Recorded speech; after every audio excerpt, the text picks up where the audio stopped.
recruter des étudiants étrangers pour son laboratoire de recherche, mais en vain. Malgré le feu vert donné par Québec, Immigration Canada refuse presque toutes les demandes de ses étudiants, qui sont pourtant francophones et hautement qualifiés.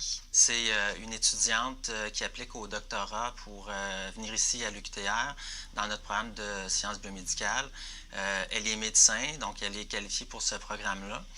Et puis, on lui a simplement refusé le permis d'études. C'est ça, fait qu'elle, ici, ils disent...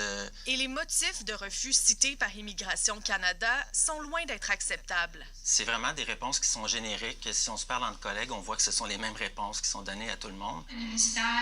Obtenir un permis d'études pour le Canada est d'autant plus difficile pour les candidats qui viennent du Maghreb et de l'Afrique francophone.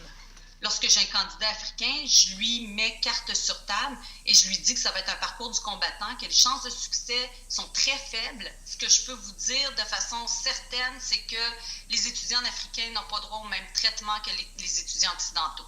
Au cœur du problème, un système informatique mis en place par le ministère en 2018 pour accélérer le traitement des demandes. Mais depuis son implantation, l'écart de refus de ces demandes entre Québec et les autres provinces s'est accentué. Il est de 60 % ici contre 50 % dans le reste du Canada.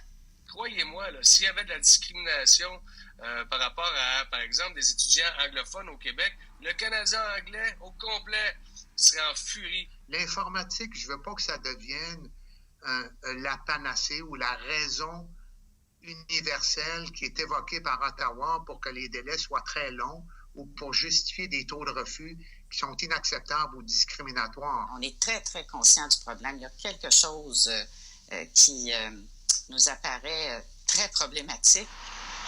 De son côté,